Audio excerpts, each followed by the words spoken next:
Hey, it's Austin from Nopal, and today we're going to talk about one of our favorite topics. This also goes with one of our main objectives right now as a company. We're trying to take the last 15 years of knowledge we've gained building high performance, health focused homes and turn those into genuine human insights that you can apply to your own life and to your own projects. Now, one of these concepts that is core to basically every project we do, whether we're building or helping guide others in building their own or designing their own projects or both, is this idea of building envelopes and mechanical systems, particularly the ventilation, working together as a system. Now, we see constantly where teams are pushing one over the other. There's a lot to understand in trying to tackle both. Both are deep rabbit holes, plenty of deep rabbit holes. They can get complicated, but on the surface, they can also be simple. And the key take home is that if you're doing one, well, particularly if you're doing the envelope to a high performance level passive house or something similar, you really have to pay attention to the ventilation side. It's a simple statement, but it can be difficult to comprehend. So we've created a tool. We're creating actually a series of tools, but this was one of the first ones we've made specifically around this topic of envelopes and ventilation systems. So let's click into the tool and check it out. So one way to think about this that we found that works really well is thinking of it like skin and lungs. So we all have skin and hands. Hands is probably the easiest way to think of it, right? So if you think of our hands, we know our hands well. We know when they're sweaty. We know when they're dry. We know when they're ready to do their best work. And then we all also have lungs. We generally forget about our lungs until we're asking them to do something more difficult. We notice them when we're doing exceptional effort and kind of forget about them the rest of the day, which is similar to how a house functions, which makes the lungs and the ventilation part both easier to ignore, but also kind of what we want. When the system functions well, we want it to just work in the background and not have to think about it, but it's still providing us with really great value. So if you go over to the tool here, this tool shows the thing most people are trying to optimize for that we find is efficiency, which is a fine goal. But as you go deeper, it becomes something you kind of just get as a bonus and not really something to be a major focus on. And what people don't realize is they often give up health in order to gain efficiency. So let's click through here and see how this plays out. So we can start with an old leaky building with no ventilation. This would be in a lot of climates, especially in like the Southwest, the desert Southwest where we are.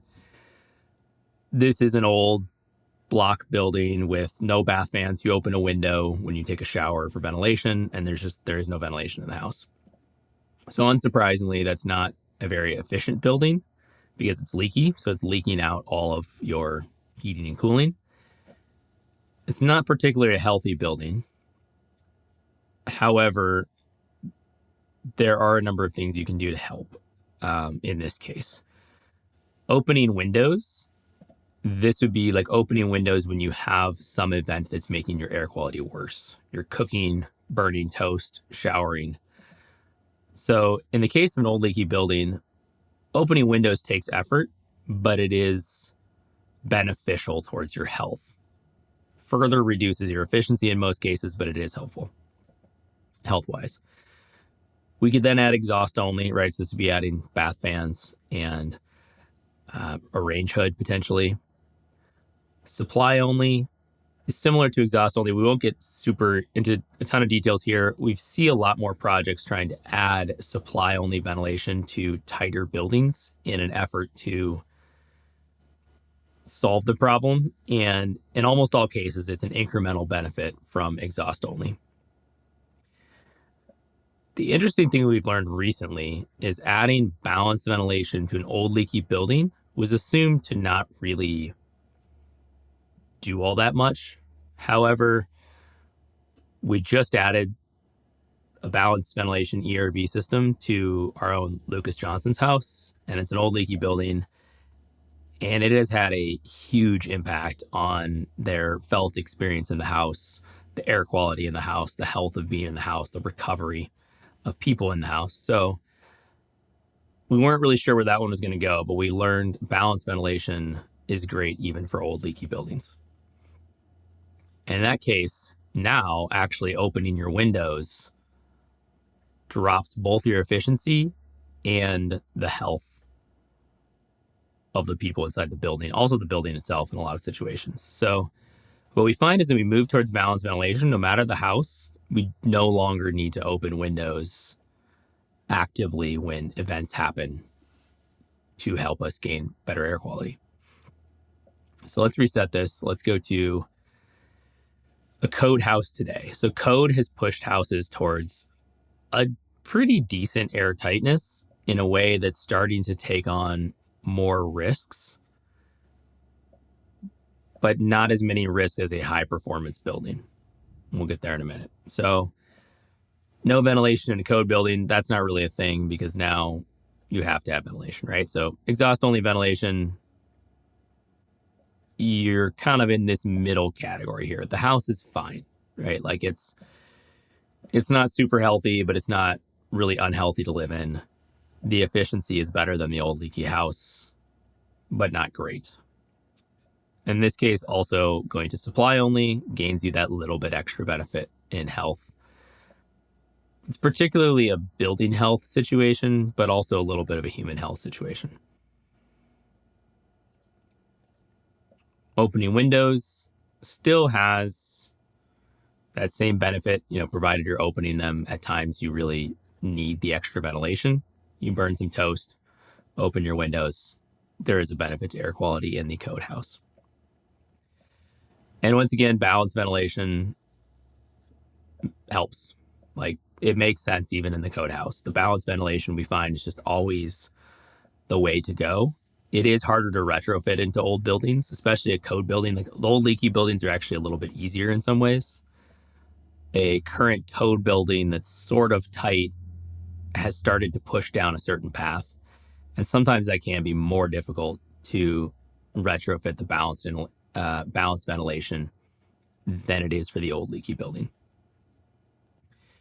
And we see again in this case, once we have balanced ventilation, opening windows for fresh air is doing more harm than good. So now we're going to go to what is maybe the most interesting insight out of this tool and where we see a lot of really well-intentioned projects go wrong. So once we push towards passive house, towards a real high level of air tightness,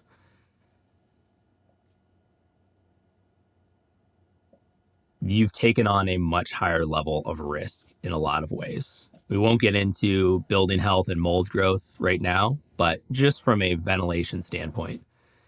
Now, this wouldn't exist, right? Code wouldn't allow this, and no one, I don't think anyone in their right mind would try and do this building of the no ventilation passive house.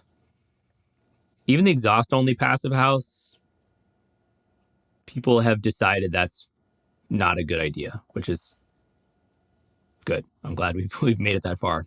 However, we see a lot of these supply only passive houses. They haven't taken the jump towards balanced ventilation. There's a number of ways of doing this supply only. Oftentimes it's actually tied to heating and cooling rather than fresh air needs, which is backwards. And once you are into passive house tightness, you can't ventilate once a day or once a week or whenever it's convenient. Like this needs to be a continuous 24-hour ventilation. The house needs to breathe just like our bodies need to breathe. You can't expect to hold your breath for an extended period of time and still be conscious. And that's basically the same with a passive house. These need to be living, breathing systems. So we see this happening a lot.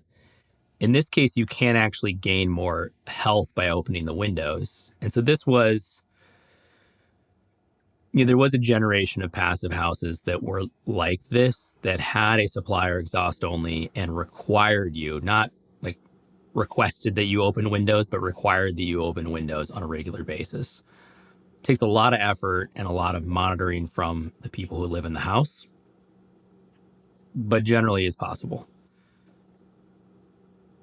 But look at this jump. This is the real key here, is that now once you've built this passive house standard, going to this balanced system gives you the best possible health and efficiency.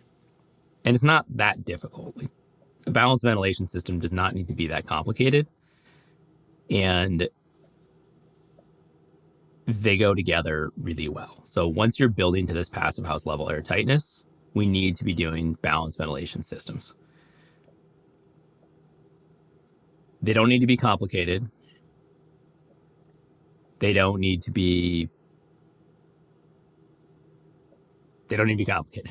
Like they do need to be done well, right? We need to think out the system and how much flow it has and how many people are in the building and how it's going to function as a system.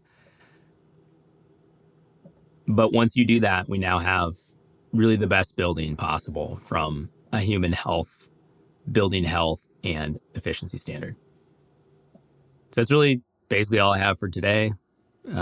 This tool will be linked in the video description. So feel free to go play with it yourself and look at these different combinations and see how they affect each other. That really was the goal for this tool, is to create something intuitive that you can play with and really feel and learn these insights rather than being told these are the outcomes and then trying to make sense of that.